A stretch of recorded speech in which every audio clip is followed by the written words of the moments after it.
Bienvenidos a este nuevo video. Hoy vamos a hablar de las personas famosas que fueron devoradas vivas por animales mortales. ¡Vamos a empezar! Era el 1 de junio del año 2015, cuando la atracción de vida silvestre más famosa de Sudáfrica se convirtió en el sitio de un horrendo ataque de depredador. Catherine Chappell, una editora de efectos especiales de 29 años de Vancouver, llegó para lo que pensó que sería una experiencia inolvidable, pero sería la última. Catherine ya había construido una carrera impresionante en Hollywood, trabajando en éxitos de taquilla como Juego de Tronos, Capitán América, Divergente y Godzilla. Había pasado años dando vida a mundos de fantasía, creando escenas llenas de bestias míticas y monstruos imponentes. Pero su verdadera pasión no estaba en el cine, sino en la conservación.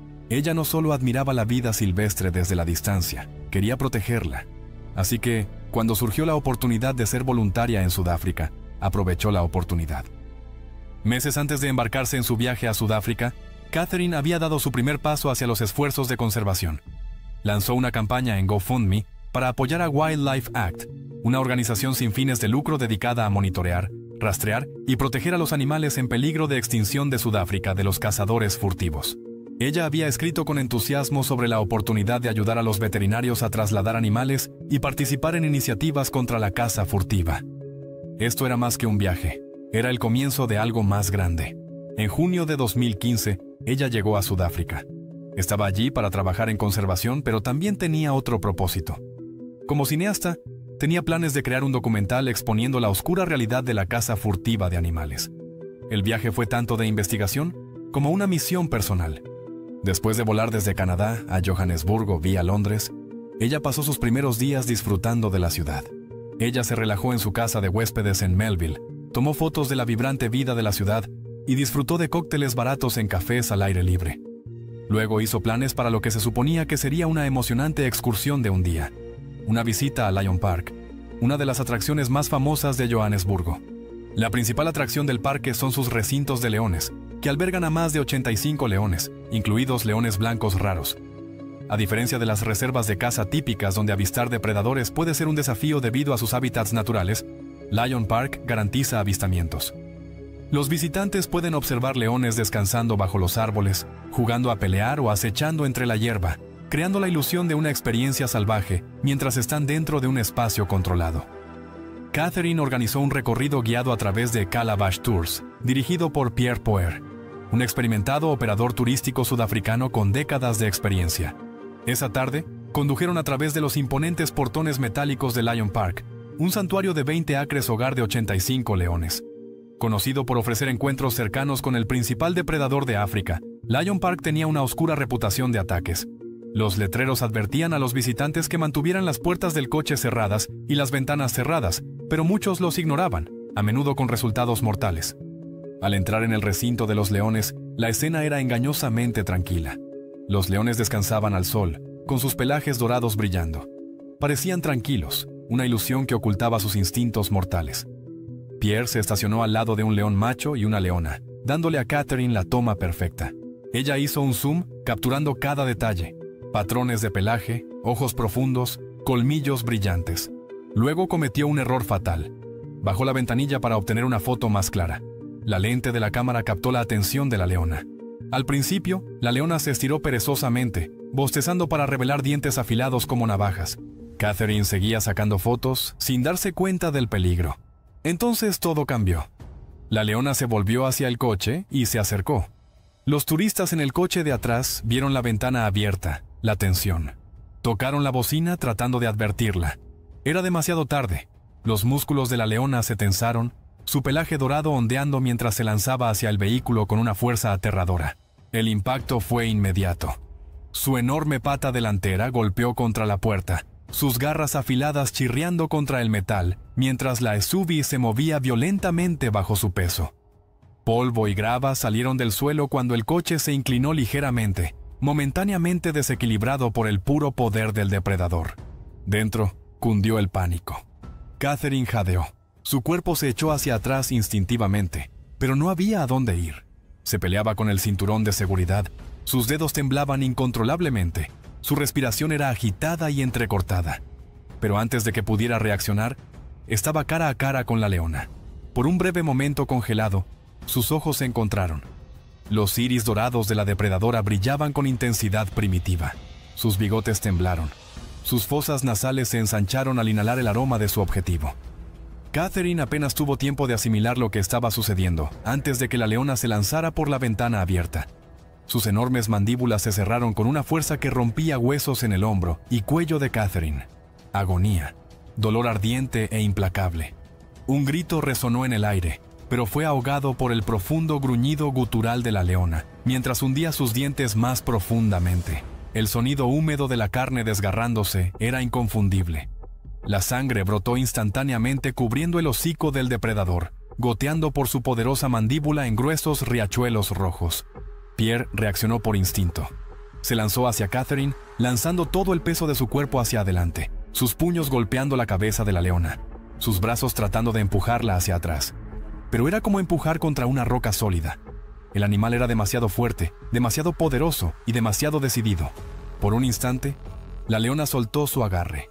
Luego, antes de que Catherine pudiera siquiera respirar, atacó de nuevo. Esta vez fue por su cara. Sus colmillos se hundieron en la mejilla de Catherine, desgarrando la piel, rompiendo el músculo y dejando una ruina de sangre y hueso expuesto.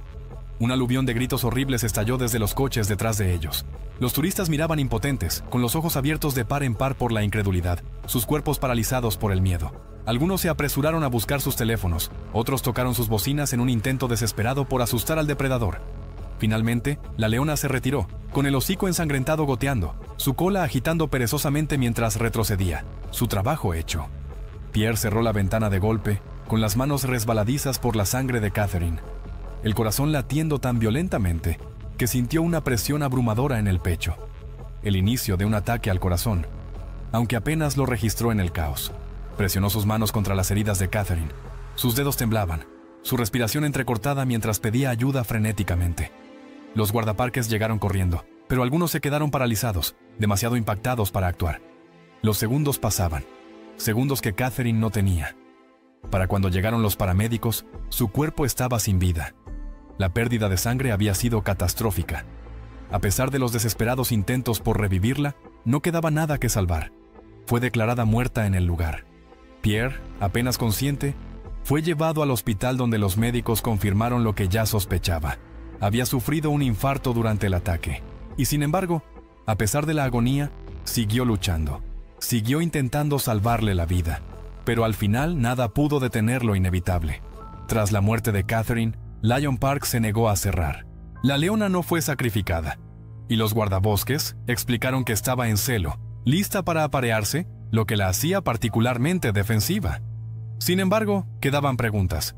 Testigos afirmaron que Pierre tenía su propia ventana abierta mientras conducía por el parque, dando un ejemplo que Catherine siguió.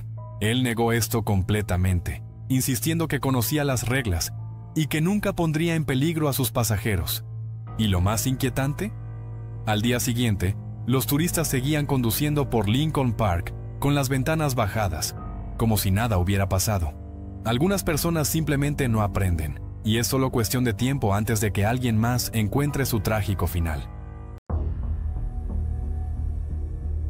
Era una mañana cálida y húmeda en KwaZulu-Natal, Sudáfrica, donde la tierra se encontraba con el borde de bosques densos y verdes y llanuras abiertas. El aire estaba cargado con el aroma de la tierra y la vegetación, el tipo de fragancia que llenaba los pulmones y despertaba una apreciación por la naturaleza salvaje.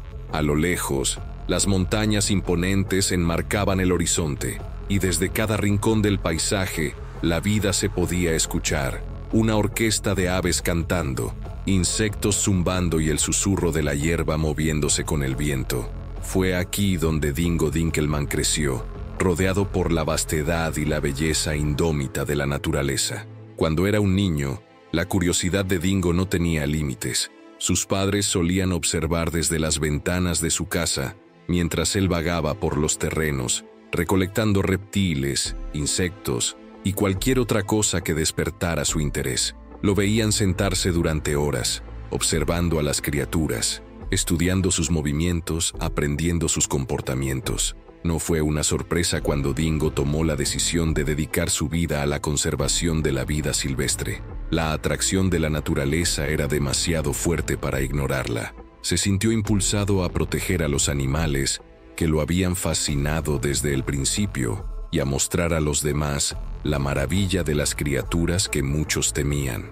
Después de terminar la escuela secundaria, el camino de Dingo estaba claro. Se convirtió en guía de naturaleza, especializándose en reptiles, en las reservas de KwaZulu-Natal. Su encanto y conocimiento lo convirtieron en uno de los favoritos entre los turistas, pero fue su disposición para interactuar con algunos de los animales más peligrosos lo que lo distinguió. Cocodrilos, serpientes venenosas y los muchos depredadores de la región no le causaban miedo. Su respeto por estas criaturas era absoluto.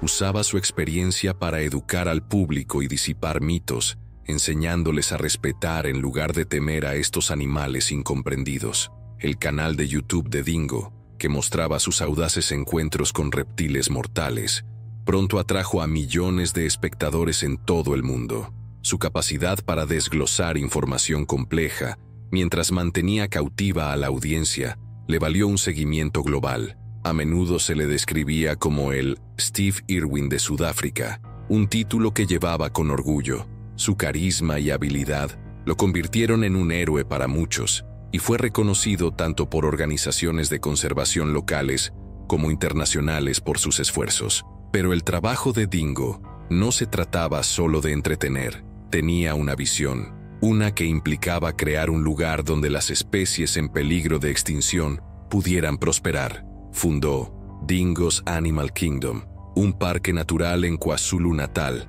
dedicado a la conservación de animales vulnerables. A través de donaciones, Dingo recaudó 750,000 rands sudafricanos en solo 42 días. Este logro destacó su capacidad para inspirar a otros a unirse a la lucha por la preservación de la vida silvestre. El parque rápidamente se convirtió en un santuario para algunas de las criaturas más amenazadas del mundo, donde los visitantes no solo podían aprender sobre los animales, sino también interactuar con ellos de maneras significativas. El parque se destacó por su enfoque. Dingo no solo quería mostrarles a las personas los animales, quería que los entendieran y los apreciaran. Los visitantes tenían la oportunidad de manejar reptiles, aprender sobre serpientes venenosas y ser testigos de primera mano de los desafíos de la preservación de la vida silvestre.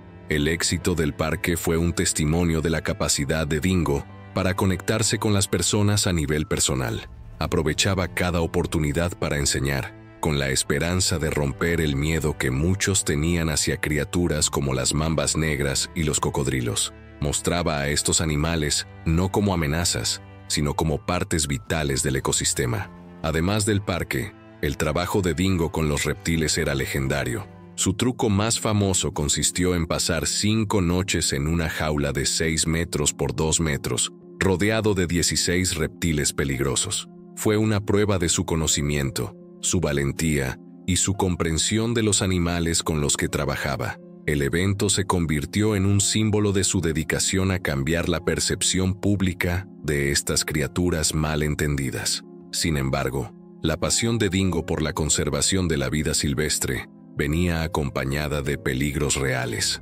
Sabía de los riesgos involucrados al trabajar con animales venenosos, pero los aceptaba como parte de su misión. El 30 de septiembre de 2024, Dingo estaba demostrando el manejo de una mamba, una de las serpientes más mortales del mundo, cuando ocurrió la tragedia. La serpiente, a pesar de ser manejada con cuidado, lo mordió.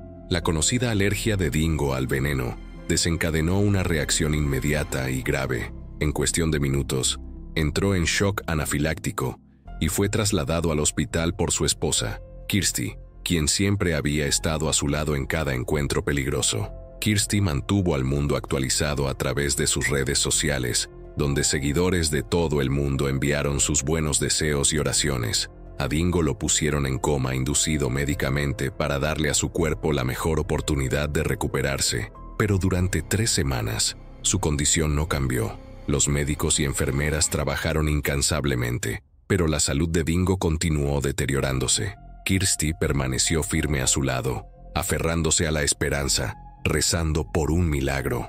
Kirsty describió los días difíciles, con su voz inquebrantable incluso frente a la incertidumbre. Desearía poder compartir mejores noticias, pero Dingo sigue en el hospital y su condición permanece sin cambios. Afortunadamente, pudimos llevarlo al hospital a tiempo. Está en la UCI con un respirador y permanece en coma inducido médicamente. Los médicos lo mantienen fuertemente sedado para darle a su cuerpo la mejor oportunidad de recuperarse por completo. A pesar de los esfuerzos por salvarlo, la condición de Dingo empeoró y falleció el 26 de octubre de 2024, una pérdida desgarradora tanto para su familia como para la comunidad conservacionista. Su trabajo había inspirado a millones a respetar la vida silvestre, enfrentar sus miedos y involucrarse en la conservación. Los homenajes de todo el mundo llegaron, recordándolo no solo como un conservacionista, sino como un maestro, un amigo y una inspiración perdurable. 23 de junio de 2024, el día en que Hawái perdió a uno de sus mejores watermen. Tamayo Parry, una leyenda de North Shore de 49 años, pasó su vida dominando el océano, dejando su nombre en las olas de las rompientes más peligrosas de Oahu. Mientras muchos lo reconocían de películas de Hollywood como Piratas del Caribe y Blue Crush, los que conocían el deporte entendían. Tamayo no era solo un actor, era primero un surfista, siempre un salvavidas y un temerario jinete de las olas más poderosas del mar. Pero en ese fatídico día, el océano al que había dedicado su vida se volvió en su contra. En un momento, estaba montando las olas que había conquistado durante décadas. Al siguiente, el agua a su alrededor estaba roja y Tamayo Parry había desaparecido. Tamayo no era solo otro surfista, era uno de los mejores que jamás haya surfeado en el Banzai Pipeline, un rompiente de arrecife traicionero e implacable en la costa norte de Oahu, a menudo llamado la ola más peligrosa del mundo. Con olas que alcanzan hasta 30 pies de altura, el Banzai Pipeline es una prueba de coraje, habilidad e instinto puro. La ola rompe sobre coral afilado como navaja, lo que significa que cualquier error, cualquier cálculo incorrecto puede resultar en lesiones graves o incluso la muerte. Y sin embargo, Tamayo lo dominó. Para aquellos en el mundo del surf, Tamayo Parry no era solo un competidor, era un ícono. Había conquistado olas con las que la mayoría de los surfistas solo soñaban, allanando el camino para futuros atletas que se atrevieran a desafiar las aguas más mortales de la Tierra. Sin embargo, a pesar de su éxito, Tamayo no estaba impulsado por la fama o la fortuna. Era hawaiano de corazón, socorrista de profesión y guardián del océano. Pasó su tiempo salvando vidas, enseñando a los niños a surfear y abogando por la conservación. Para Tamayo, el océano no era solo su patio de recreo, era su hogar.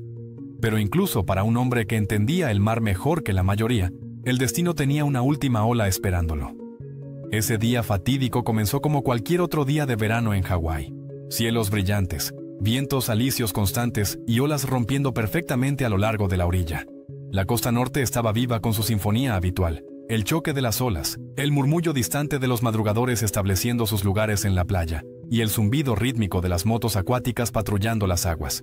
Tamayo Parry había estado de servicio como salvavidas en Goat Island, también conocida como Mokuai, un punto de surf remoto y desafiante justo frente a la costa noreste de Oahu.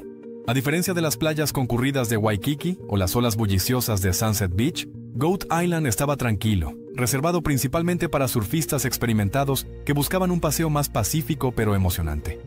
Las olas ese día eran ideales, suaves pero poderosas, con la forma justa para largos y tubulares paseos.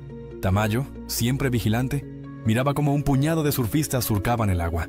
Sus siluetas se deslizaban a lo largo de las crestas relucientes. Fue un día perfecto para surfear. No había tormentas en el horizonte, no había corrientes peligrosas. Y lo más importante, no se habían reportado avistamientos de tiburones en meses. Sin embargo, Tamayo sintió algo extraño. Días antes de su muerte, hizo una inquietante publicación en redes sociales, que ahora parece una escalofriante premonición.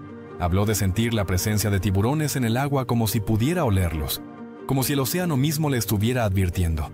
No era la primera vez que un experimentado hombre de mar hablaba de tales instintos. Muchos surfistas y buceadores de toda la vida afirman que pueden percibir cuando algo no está bien, cuando el agua se siente diferente. Tal vez fue la forma en que las corrientes cambiaron, tal vez fue la falta de movimiento de los peces, o tal vez fue solo una corazonada inquebrantable. De cualquier manera, Tamayo no lo ignoró, pero tampoco dejó que lo detuviera. Cuando llegó el mediodía, fue relevado de su puesto por un descanso de 2 horas. En lugar de ir a casa o descansar en la orilla, hizo lo que siempre había hecho. Agarró su tabla, la enceró y remó hacia el mar para montar las mismas olas que había estado observando toda la mañana. El agua lo llamaba, y él respondió. Durante 2 horas, cortó las olas, deslizándose sobre el agua con maestría sin esfuerzo. Había otros 3 surfistas y 2 practicantes de bodyboard en las olas, junto con 2 conductores de motos acuáticas manteniendo su distancia detrás de las marejadas. Los conductores de motos acuáticas eran locales, y cuando vieron a Tamayo en el agua, se quedaron, esperando ver a la leyenda en acción. Vieron cómo tomaba una ola, luego otra, y entonces todo cambió. Uno de los conductores de motos acuáticas, que había estado observando a Tamayo deslizarse sin esfuerzo por las olas, notó algo extraño en el agua. Al principio, era apenas perceptible, una sombra oscura bajo la superficie, algo que podría haber sido fácilmente un truco de luz o las corrientes cambiantes. Pero en segundos, esa sombra estalló en violencia. El azul profundo de las olas hawaianas fue súbitamente interrumpido, convirtiéndose en un rojo profundo y nauseabundo. La transformación fue instantánea, como si alguien hubiera derramado tinta en un vaso de agua clara. La flor carmesí extendiéndose hacia afuera en un contraste horrible contra el mar turquesa prístino. El corazón del conductor del jet ski se hundió. Gritó a su amigo. Su voz apenas se oía sobre el rugido de las olas. Pero el segundo hombre ya lo había visto. Ambos clavaron sus ojos en la escena frente a ellos, con el corazón latiendo con fuerza, cuerpos congelados de incredulidad. El cuerpo de Tamayo flotaba inquietantemente quieto, su tabla de surf a unos pocos pies de distancia. Por un momento parecía casi en paz, hasta que tan repentinamente como antes, su cuerpo fue violentamente arrastrado bajo la superficie. El océano lo engulló por completo, el rojo se expandió y oscureció mientras el depredador lo arrastraba más profundamente al abismo. Solo duró un segundo, pero fue suficiente. No había duda de lo que había pasado. Sin ambigüedad, sin tiempo para negarlo, Tamayo Perry estaba siendo devorado vivo. Sin pensarlo 2 veces, los conductores de motos acuáticas aceleraron a fondo, los potentes motores rugiendo al cobrar vida mientras cruzaban el agua hacia el lugar del ataque. La fuerza de su repentina aceleración envió ondas de choque a través del mar, un sonido y vibración tan antinaturales que probablemente sobresaltaron al depredador, haciéndolo soltar su agarre y retirarse a las profundidades.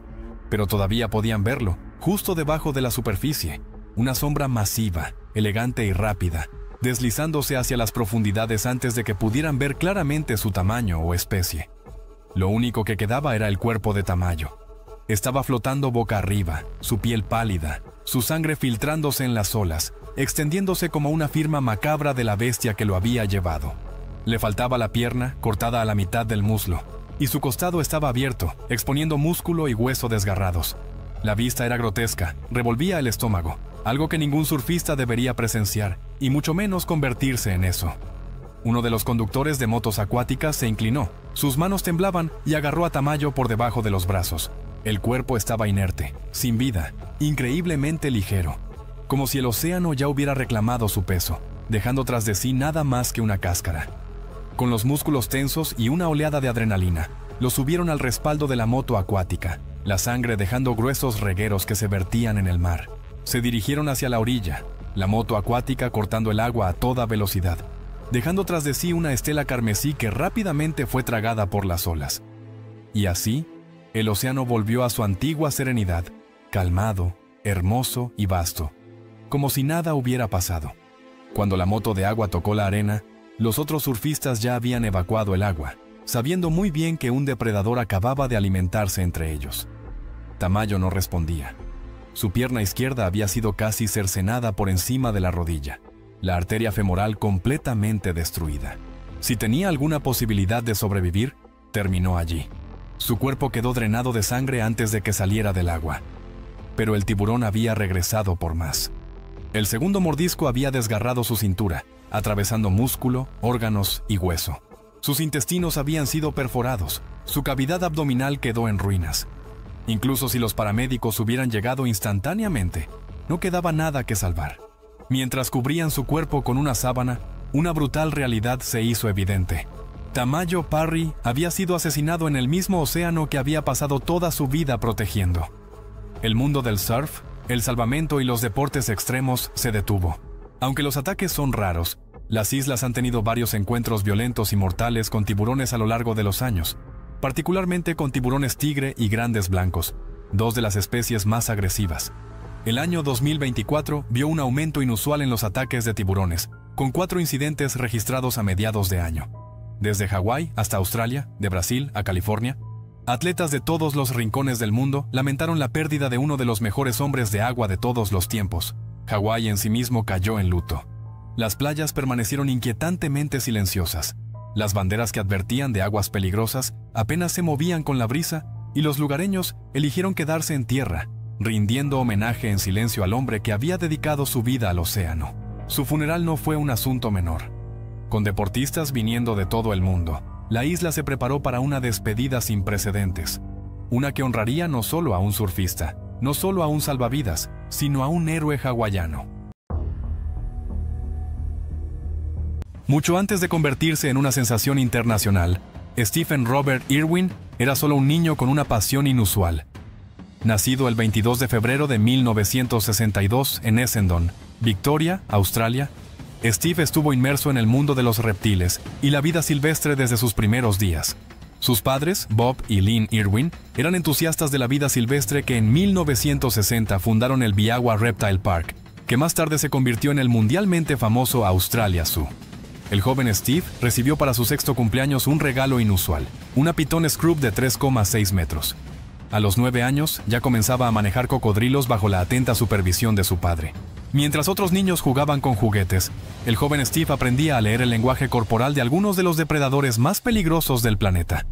Una habilidad que un día le salvaría la vida innumerables veces, hasta que ya no pudo hacerlo. Crecido en el bush australiano, Steve desarrolló una comprensión intuitiva de los animales que pocos podían alcanzar.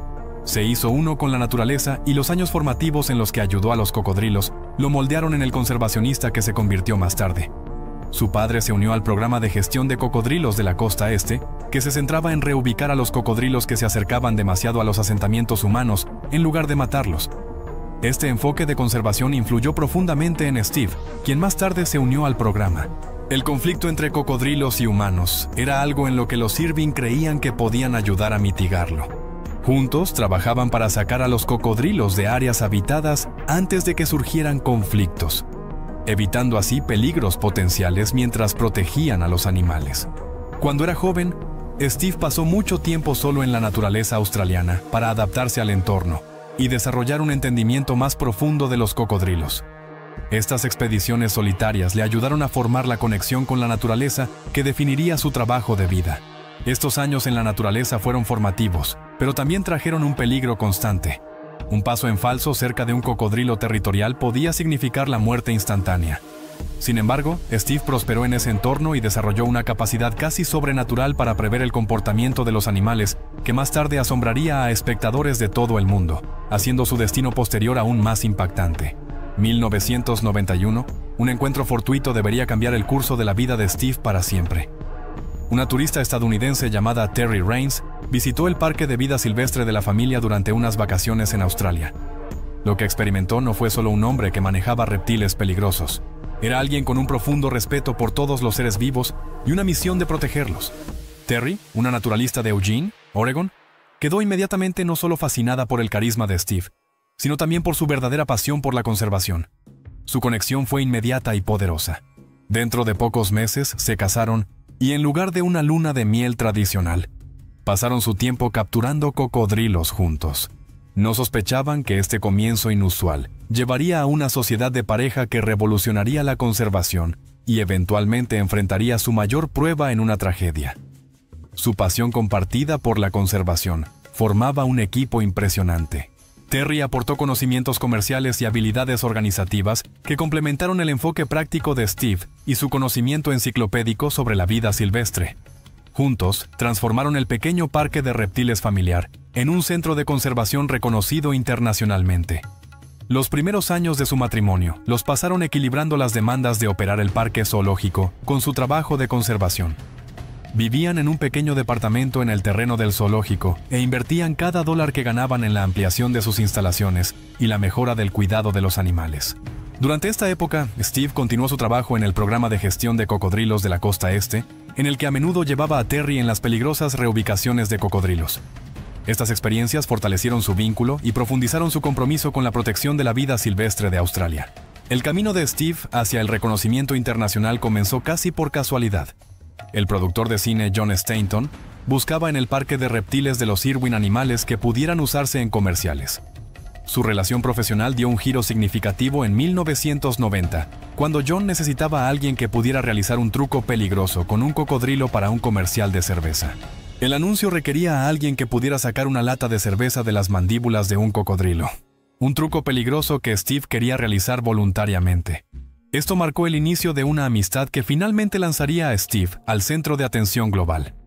Al darse cuenta de que Steve tenía un carisma y conocimiento innatos, Bob Irwin le regaló una videocámara. Steve comenzó a documentar sus aventuras en la naturaleza, a menudo hablando a la cámara como si estuviera presentando un programa de televisión. Desde el principio, tenía una manera natural de manejar la cámara y la trataba como un compañero en sus aventuras. Steve recopiló su metraje y se lo dio a John para que lo revisara. John quedó impresionado con lo que vio. Era diferente a todo lo que se veía en televisión en ese momento. El entusiasmo genuino, el conocimiento real y el manejo intrépido de la naturaleza hicieron que verlo fuera cautivador. Esto llevó a la creación de The Crocodile Hunter, que se emitió por primera vez en la televisión australiana en 1996, antes de ser adquirido por el nuevo canal de Discovery Channel, Animal Planet. En ese momento, Animal Planet tenía solo 200,000 suscripciones. Después de que la serie de Steve se emitiera, esta cifra aumentó a más de 7 millones. Y hasta el año 2002 había alcanzado 76 millones. Los gerentes de la cadena admitirían más tarde que la mayoría de esos suscriptores estaban allí por The Crocodile Hunter. Pero con la creciente fama de Steve, también crecieron los riesgos que asumía. Cada episodio empujaba más los límites y lo acercaba a criaturas que podían terminar con su vida en segundos. ¿Estaba tratando de desafiar al destino? ¿O simplemente era intrépido en la búsqueda de su misión? El formato del programa evolucionó de documentar el traslado de cocodrilos y la vida diaria en el zoo de Australia, a explorar hábitats de animales en todo el mundo. En estos diversos entornos, Steve perseguía a los animales más peligrosos y venenosos para mostrar a los espectadores criaturas que de otro modo nunca habrían visto. Während viele Zuschauer von Steves energiegeladener Persönlichkeit und seinen gewagten Begegnungen mit Tieren angezogen wurden, war seine wahre Mission immer der Naturschutz. Das Geld, das er durch seinen Erfolg im Fernsehen verdiente, floss direkt zurück in den Schutz der Wildtiere. Ich will die Welt retten, erklärte Steve oft. Geld ist großartig. Ich kann nie genug davon bekommen. Und wisst ihr, was ich damit mache? Con este dinero, compraré áreas silvestres. Cada centavo que obtengo va directamente a la conservación de la naturaleza. Fiel a su palabra, Steve invirtió cada dólar de su creciente fama en la protección de la vida silvestre. Compró cientos de miles de hectáreas de tierra en Queensland para la conservación de la naturaleza y fundó en 2002 junto a Terry Wildlife Warriors Worldwide, una organización que finalmente estaría activa en 4 continentes. Pero mientras su popularidad pública crecía, Steve libraba una guerra en la sombra que la mayoría de los espectadores nunca sospechaban, contra cazadores furtivos, destrucción de hábitats e intereses poderosos que consideraban a los depredadores superiores como mercancía. Bajo su dirección, el zoológico de Australia se expandió dramáticamente, con una inversión de $40 millones que creó una instalación de clase mundial con un hospital para vida silvestre. Después del nacimiento de Bindi en el año 1998, su misión adquirió nueva urgencia. Ya no solo rescataba animales, los rescataba para futuras generaciones. Las peleas más intensas de Steve se concentraban en depredadores máximos como los cocodrilos, que en los años 70 casi habían desaparecido debido a la caza por sus pieles. Cuando descubrió que las empresas criaban tigres por sus penes, osos por sus conductos biliares y cocodrilos por sus pieles bajo el pretexto de uso sostenible, lanzó un feroz ataque público, llamándolos nazis de la vida silvestre y atrayendo la fuerte oposición de la comunidad científica. Su influencia alcanzó alturas sorprendentes cuando el Territorio del Norte propuso permitir la caza de trofeos de cocodrilos. La oposición de Steve frustró el plan por sí solo. El ministro de Medio Ambiente admitió que sí, tuvo influencia en mi decisión. Mientras los críticos afirmaban que el gobierno simplemente temía una batalla de relaciones públicas con el popular conservacionista. Sin embargo, los métodos poco convencionales de Steve a veces le causaron problemas. En 2004 estalló indignación mundial cuando sostuvo al robot de un mes mientras alimentaba a un cocodrilo. Las autoridades de bienestar infantil iniciaron investigaciones, pero no se presentaron cargos. Steve permaneció desafiante. Se me consideraría un mal padre si no enseñara a mis hijos cómo manejar cocodrilos. Su enfoque al filmar animales salvajes, el perseguir a los animales y provocar reacciones, recibió críticas de los tradicionalistas. Pero detrás de este estilo aparentemente caótico, había una estrategia bien pensada. Como explicó Steve a la escritora científica Sarah Simpson, eso los emociona, lo cual me ayuda a enseñarles. Si podemos entusiasmar a la gente por los animales, entonces será muchísimo más fácil salvarlos. Un biólogo especializado en venenos, que trabajó con Steve, relató una conversación reveladora. Steve reconoció que la gente lo consideraba un completo idiota, pero explicó que, una vez captada la atención de los espectadores, podía enseñarles cualquier cosa y la recordarían. A pesar de su actuación teatral frente a la cámara, sus colegas describían a Steve como alguien que tenía una conexión casi sobrenatural con los animales. Podía leer su lenguaje corporal con una precisión inquietante y estaba obsesionado con minimizar su estrés durante el rodaje. Cuando comenzó el año 2006, había señales sutiles de que Steve reflexionaba sobre su mortalidad. En una entrevista del año 2001, había expresado preocupaciones de no dejarle un padre a su hija Bindi en caso de que le sucediera algo. Esta conciencia del riesgo parecía intensificarse a medida que su familia crecía. A principios del año 2006, John Stanton, el manager de Steve y amigo cercano, tuvo un presentimiento inquietante. Al comienzo de este año tuve la premonición de que este sería mi último año, reveló más tarde. Era tan fuerte que hice un testamento por primera vez en mi vida. Aunque Stanton al principio pensaba que la premonición se refería a su propia muerte, con el tiempo parecía predecir el trágico final de Steve. A pesar de su inquietud, la producción de varios proyectos continuó, incluyendo Ocean's Deadliest, una documentación para el Discovery Channel. Steve también luchaba con desafíos físicos. Se había roto el cuello cuando un gran poste de cerca cayó sobre su cabeza, mientras trabajaba en su propiedad de conservación. Durante el rodaje de una acción de captura y reubicación de cocodrilos, en la que participaba toda su familia, dependía mucho de su equipo para levantar objetos pesados debido a su lesión en el cuello. Después de esta sesión de rodaje, Steve pronunció lo que Stanton describió más tarde como un discurso de despedida y agradeció a su equipo por su apoyo durante su recuperación. Ustedes son realmente buenos, han ido delante de mí y se han asegurado de que no tuviera que levantar nada demasiado pesado. Mi cuello todavía me molesta, pero se desvanece en comparación con la bondad que tengo en mi corazón, después de este mes. Esas palabras quedaron grabadas en la memoria del equipo. Había algo inusualmente cordial en el tono de Steve. Una intensidad que parecía más una despedida que un simple agradecimiento. Algunos intercambiaron miradas silenciosas, pero no dijeron nada. En ese momento parecía un día como cualquier otro, pero más tarde todos recordarían que fue más que eso, porque solo unos días después todo cambió. El equipo continuó, sin saber, das die Leise Unruhe in der Luft der Anfang vom Ende war. El 4 de septiembre de 2006 comenzó para Steve Irwin como tantos otros con equipo de cámara submarina, rocío de sal en el aire y la emoción de otro encuentro cercano. Pero bajo la superficie, algo no se sentía bien. El cielo estaba nublado, el agua inusualmente turbia. Los tiburones que esperaban filmar no estaban por ningún lado, como si el océano mismo quisiera advertirles que se dieran la vuelta. La producción principal, Ocean's Deadliest, se pausó debido a las malas condiciones de visibilidad y al mal tiempo. Pero a Steve le disgustaba desperdiciar el tiempo. Hagamos algo para el programa de Bindi, propuso. Fue una decisión espontánea, el tipo de decisión que él solía tomar. Pero esta vez iba a cambiarlo todo. Él y el camarógrafo Justin Lyons abandonaron el bote principal Croc 1 en un pequeño bote inflable para buscar animales adecuados. El agua alrededor del Bad Reef era poco profunda y turbia, con agua que en algunos lugares llegaba hasta la cintura y visibilidad cambiante debido a las condiciones tormentosas a principios de la semana. Después de una breve búsqueda, encontraron una gran mantarraya, de aproximadamente 2,4 metros de ancho, que se deslizaba suavemente sobre el fondo marino arenoso. Lo persiguieron brevemente con el bote, con la esperanza de obtener algo de material natural. Luego, tanto Steve como Justin se metieron al agua y se posicionaron a los lados de la raya, de modo que quedara entre ellos. El plan era filmarlo mientras nadaba lejos de la cámara. Una grabación que Steve ya había hecho innumerables veces antes. Las rayas, miembros de la familia de los peces cartilaginosos que están estrechamente relacionados con los tiburones, Son animales generalmente apacibles y solitarios. A menudo se entierran en la arena para descansar y alimentarse de moluscos, crustáceos y pequeños peces. Aunque están equipados con una o más espinas venenosas en sus colas que se usan exclusivamente para la defensa, rara vez son agresivos hacia los humanos.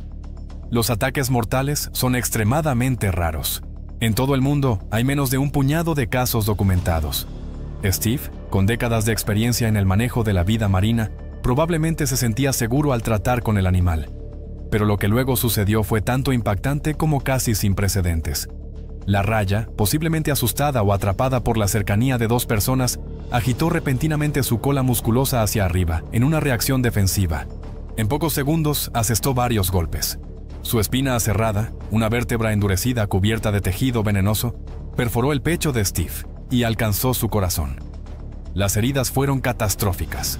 El camarógrafo Justin Lyons describió el movimiento más tarde como cientos de golpes en pocos segundos. Justin siguió a la raya con su cámara, sin darse cuenta de que algo andaba mal, hasta que regresó a Steve y lo vio rodeado de una nube de sangre en el agua. Steve salió a la superficie, luchando por hablar. «Me atravesó el pulmón», jadeó. Pero mientras la sangre fluía más rápido, un silencio inquietante cayó sobre el bote. Lyons se apresuró hacia Steve y mantuvo su cabeza fuera del agua. La lancha inflable llegó rápido, y los miembros de la tripulación lo subieron a bordo mientras la sangre brotaba de la herida. Me miró a los ojos y dijo, «Me estoy muriendo». Eso fue lo último que dijo, recordó Justin. No había nada que pudiéramos hacer. Se realizó reanimación cardiopulmonar sin interrupción mientras conducían rápidamente hacia la orilla. Un helicóptero los encontró, pero era demasiado tarde. La púa de la raya había atravesado su corazón y causado graves lesiones internas. A pesar de los desesperados esfuerzos de la tripulación, Steve Irwin fue declarado muerto poco después. La noticia de la muerte de Steve se difundió rápidamente por todo el mundo y llevó al colapso de varios sitios web de noticias, ya que la gente buscaba desesperadamente información. Ese mismo día, un visiblemente afectado John Stanton celebró una conferencia de prensa para confirmar la trágica noticia y dar detalles sobre lo que había sucedido. El padre de Steve, Bob Irwin, encontró algo de consuelo al saber que su hijo ya no estaba sufriendo. Steve conocía los riesgos asociados con el tipo de trabajo que hacía y no lo habría querido de otra manera, dijo Bob. Ciertamente murió haciendo algo que amaba. El Parlamento australiano abrió el día después de la muerte de Steve para que el primer ministro John Howard pudiera expresar sus condolencias. Las banderas en el puente del puerto de Sydney se izaron a media asta durante 2 días para rendir respeto. Howard ofreció un funeral de estado, pero la familia Irwin lo rechazó, ya que creían que Steve habría preferido algo más íntimo. Se celebró un funeral privado en el Australia Zoo, donde el cuerpo de Steve fue enterrado en un área inaccesible para el público. También se llevó a cabo una ceremonia conmemorativa pública, que fue transmitida en vivo al mundo entero, con un estimado de 300 millones de espectadores sintonizando para rendirle homenaje por última vez. El material filmado de la muerte de Steve, que fue capturado por la cámara de Justin debido a la regla de Steve de continuar filmando, fue entregado a la policía para su investigación. Después de evaluar el material, las autoridades determinaron que Steve no había provocado a la raya y confirmaron que realmente se trataba de un accidente trágico. John Stanton, quien había visto el material, estaba convencido de que nunca se haría público. Terry Irwin decidió nunca verlo y tomó la decisión consciente de enfocarse en celebrar la vida de Steve, en lugar de concentrarse en el momento de su muerte. En un giro aterrador que habría horrorizado a Steve, algunas personas desorientadas tomaron represalias contra las rayas en los días posteriores a su muerte. Al menos 10 rayas fueron encontradas muertas y mutiladas en playas de Queensland, algunas con colas cortadas. La organización de conservación de Steve condenó rápidamente estos actos. «Estamos disgustados y decepcionados de que la gente cometa tales actos contra estos animales», declaró un portavoz. Eso es lo último que Steve hubiera querido. En los días después de la muerte de Steve, ocurrió algo notable. Mientras el mundo lloraba, Terry y la pequeña Bindi de 8 años se presentaron con un mensaje inesperado. «No culpen a las mantarrayas. Animo a las personas a no tener miedo de las rayas o a odiarlas», dijo Terry a los periodistas cuando se conoció la noticia de las rayas mutiladas en las playas de Queensland. Este accidente fue simplemente extraordinariamente único. Bindi, que mostró una sabiduría mucho más allá de su edad, agregó: «Honestamente no guardo rencor contra las rayas. Son animales verdaderamente hermosos. Papá los amaba». Este momento mostró todo sobre el compromiso de la familia Irwin con la misión de Steve. Incluso en su hora más oscura, la conservación de la naturaleza fue lo primero. De repente, a los 42 años, viuda y con 2 niños pequeños, Terry se enfrentó a una decisión imposible: retirarse de la vida pública o continuar el trabajo de Steve.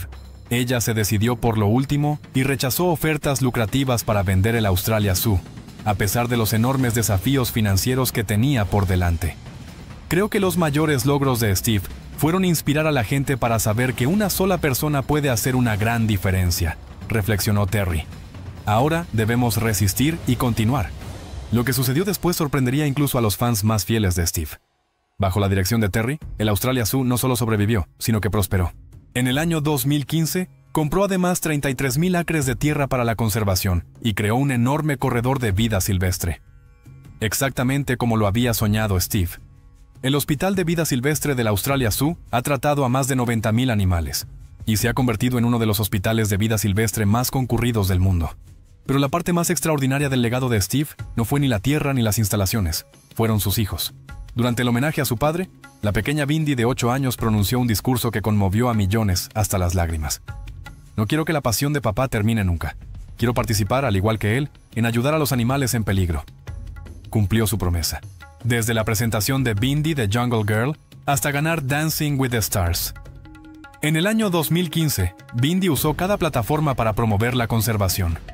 Robert, que tenía solo 2 años cuando Steve murió, se convirtió en un notable fotógrafo de vida silvestre y personalidad de televisión, cuyas apariciones en The Tonight Show reflejaban el entusiasmo contagioso de Steve. En el año 2018, la familia recibió una estrella en el Paseo de la Fama de Hollywood en honor a Steve. Juntos, encarnaban su sueño supremo, una familia unida en la misión de proteger la vida silvestre. Pero tal vez el símbolo más poderoso del legado perdurable de Steve llegó en 2021, cuando Bindi y su esposo Chandler dieron la bienvenida a su hija Grace Warrior Irwin Powell. Comenzó una nueva generación de guerreros de la vida silvestre. Aunque Grace nunca conoció a su abuelo, Bindi dice que ella lo llama abuelo cocodrilo y ya ha aprendido sus famosas frases. Grace es tan linda porque me recuerda mucho a papá, compartió Bindi. Ella está simplemente en todo. Es ardiente y fabulosa. Fotos de Grace en el zoológico, interactuando con vida silvestre bajo cuidadosa supervisión, evocan fuertes recuerdos de la joven Bindi con su padre. Un círculo que se cerró, un legado que está asegurado. Pero la influencia de los Irwin va mucho más allá de su familia.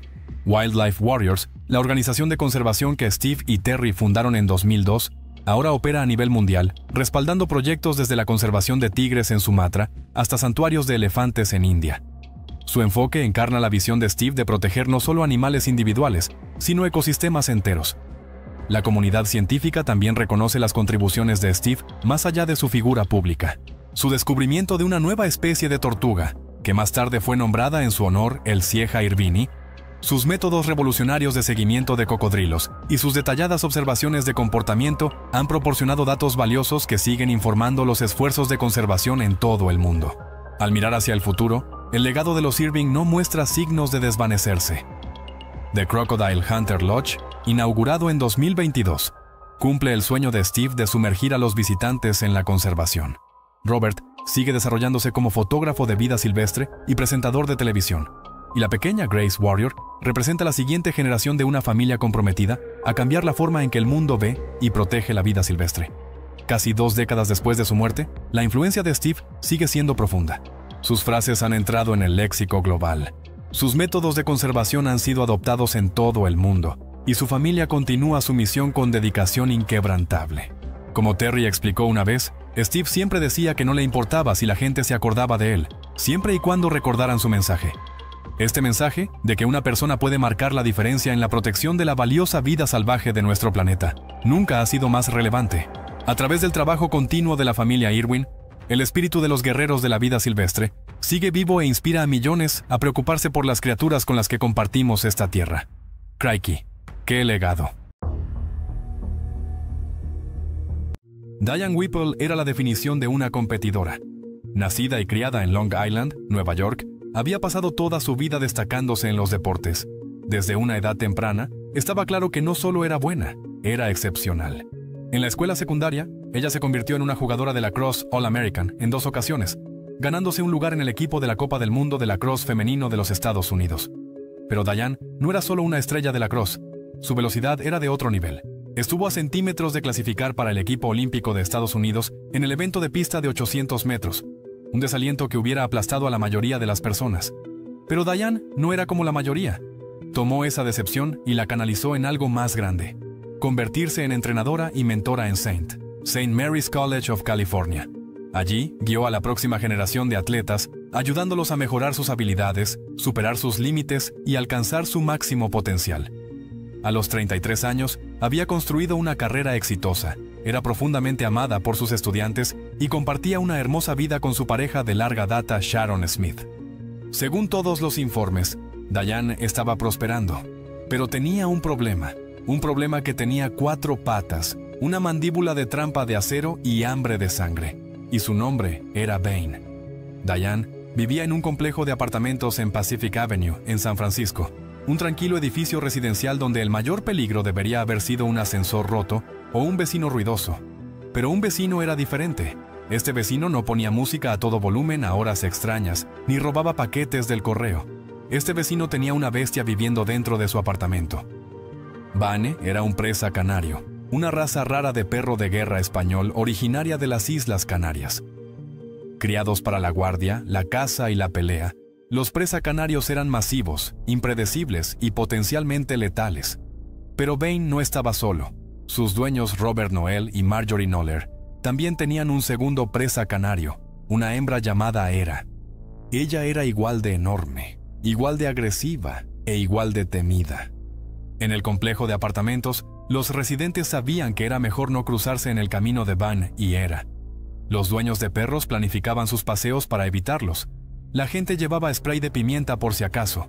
Incluso un veterinario se negó a tratar a Bane, enviando una advertencia formal a Robert y Marjorie, afirmando directamente que el perro era demasiado peligroso para mantener en un entorno residencial. Pero a Robert y Marjorie no les importaba. Desestimaron las advertencias, ignoraron el miedo creciente de los vecinos y rechazaron las preocupaciones de los profesionales que habían visto de primera mano cuán peligrosos eran realmente Bane y Hara. Para Robert Noel y Marjorie Noller, estos no eran solo mascotas, eran símbolos de estatus, extensiones de sus propios egos retorcidos. En particular, Bane era valorado por su tamaño, agresividad y fuerza bruta. Era el perro guardián definitivo, un arma viviente, y no tenían intención de deshacerse de él. Los dueños de perros cronometraban sus paseos cuidadosamente, sabiendo que si Bane se escapaba, estarían luchando por sus vidas. Todo el mundo sabía que solo era cuestión de tiempo antes de que ocurriera algo terrible. El primer momento de advertencia llegó un mes antes del ataque fatal. Diane Whipple había estado caminando por el pasillo llevando una bolsa de correo, con la mente en otra parte, cuando dobló una esquina y se quedó inmóvil. Bane estaba justo allí. Un monstruo de aproximadamente 60 kilos se paró mirándola, sus músculos tensos, sus orejas hacia atrás y sus ojos oscuros fijos en ella. Dejó escapar un gruñido gutural bajo, un sonido que retumbó por el pasillo, enviando una ola de terror a través del cuerpo de Diane. Estaba enroscado como un resorte, su poderosa figura erizada de tensión, esperando el momento adecuado. Por un segundo, solo eran ella y la bestia. Entonces Bane se lanzó. Sus mandíbulas chasquearon a centímetros de su muñeca, fallando por escasos centímetros, la fuerza de la mordida resonando por el pasillo. Sus garras rasparon violentamente contra las baldosas, sus gruñidos llenaron el aire, y por un momento aterrador, Diane pensó que estaba a punto de ser destrozada. Entonces Robert lo tiró hacia atrás. La correa se tensó bajo el poder de Bane, apenas manteniéndolo atrás, mientras el enorme perro continuaba forcejeando y lanzándose hacia Diane, chasqueando sus enormes mandíbulas hacia ella, con una agresión implacable. Robert le gritó, tratando de controlar lo incontrolable. Pero estaba claro que Bane no le temía a nadie. El corazón de Diane latía con fuerza contra sus costillas. Podía sentir la sangre corriendo por sus oídos, todo su cuerpo bloqueado por el terror. Luego, con una última oleada de adrenalina, se dio la vuelta y salió corriendo hacia su apartamento. Se lanzó adentro y cerró la puerta de golpe tras ella. Presionó su espalda contra la puerta, sus manos temblando, su pecho agitado y trató de calmarse. Pero el miedo nunca la abandonó. Esa noche, cuando Sharon llegó a casa, Diane le contó todo. La forma en que Bane la miró, la manera en que gruñó, lo cerca que estuvo de ser atacada justo en ese momento. Sharon podía verlo en su rostro. Diane estaba profundamente conmocionada. Y lo peor, Diane sabía que eso no era el final. Ella tenía razón. 26 de enero de 2001, 5 días antes del 35º cumpleaños de Diane. La tarde estaba tranquila en el complejo de apartamentos como cualquier otro día. Diane acababa de terminar de hacer las compras, llevando 2 bolsas plásticas llenas de comida, su mente enfocada en regresar a su apartamento. Abrió la puerta principal del edificio, entró y comenzó a subir las escaleras. En ese mismo momento, Marjorie Knoller se preparaba para llevar a Bain y a Era a la azotea para hacer ejercicio. Pero había un problema. Robert no estaba en casa, lo que significaba que Marjorie, que apenas pesaba 130 libras, tenía que controlar a ambos perros sola. Les puso las correas, abrió la puerta del apartamento y salió al pasillo. Entonces Diane dobló la esquina. Bain la vio y luego reaccionó. No hubo vacilación. En un instante, el perro enorme se lanzó, arrastrando a Marjorie hacia adelante como si fuera nada. La correa apenas lo frenó, y en ese segundo, Era la siguió. Antes de que Diana pudiera siquiera procesar lo que estaba sucediendo, Bain ya estaba sobre ella. La fuerza de su cuerpo la golpeó, enviándola al suelo, sus compras esparciéndose por el suelo de baldosas. Y entonces la pesadilla realmente comenzó. Los dientes de Bain se hundieron en su carne. Él cerró sus mandíbulas sobre su cuello. Sus dientes se cerraron sobre los de ella como una trampa de acero. La sangre salpicó las paredes. Los gritos resonaron en el aire. Diane luchó, pateó, intentó liberarse, pero Bain estaba en un frenesí. Sus dientes desgarraron piel y músculo, su enorme cabeza sacudiéndose violentamente, despedazándola poco a poco. Era, aunque no tan agresiva, se aferró a las piernas de Diane clavándole sus propios colmillos. Fue un baño de sangre. Un vecino escuchó los gritos. Corrieron a su teléfono y llamaron inmediatamente al 911. Los servicios de emergencia llegaron en unos minutos, pero en el momento en que entraron, se quedaron congelados por el horror. Diane yacía inmóvil. El suelo estaba empapado de sangre, su cuerpo cubierto de 77 heridas de mordedura. Su vena yugular había sido cortada. Las únicas partes de su cuerpo que quedaron intactas fueron la parte superior de su cabeza y las plantas de sus pies. La llevaron de urgencia al hospital, pero era demasiado tarde. Se desangró en minutos. Diane Whipple estaba muerta. Los horribles detalles del caso no terminaron con la muerte de Diane. Bain fue sacrificado de inmediato, y Era lo siguió un año después. Luego los investigadores descubrieron una conexión escalofriante. Vanna y Era originalmente pertenecían a un miembro de la hermandad Aria, Paul Cornfed Schneider, un criminal convicto cumpliendo una cadena perpetua en la prisión estatal de Pelican Bay. Robert y Marjorie eran sus abogados, y no solo eso, oficialmente lo adoptaron mientras estaba en prisión. Los perros nunca fueron pensados para ser mascotas. Fueron criados para pelear, con vínculos a anillos de peleas de perros de carteles mexicanos. Cuando el caso fue a juicio, Robert y Marjorie intentaron desviar la culpa. Afirmaron que Diane provocó el ataque ella misma, diciendo que usaba un perfume fuerte, esteroides, y que incluso atacó a Marjorie primero. Pero nada de eso se sostuvo en el tribunal. Marjorie fue sentenciada a 15 años a cadena perpetua por asesinato en segundo grado. Robert fue sentenciado a 4 años por homicidio involuntario. Sharon Smith, la pareja de Diane, los demandó a ambos y ganó $1,5 millones, que usó para crear una beca en nombre de Diane. Ola Ann Whipple había sido una luchadora, una atleta, una mentora, alguien que debería haber vivido muchas décadas más. Pero contra el perro de la muerte, incluso los más fuertes entre nosotros, no tenían ninguna posibilidad. Gracias por ver. ¿Quieres ver más? Haz clic en tu pantalla ahora.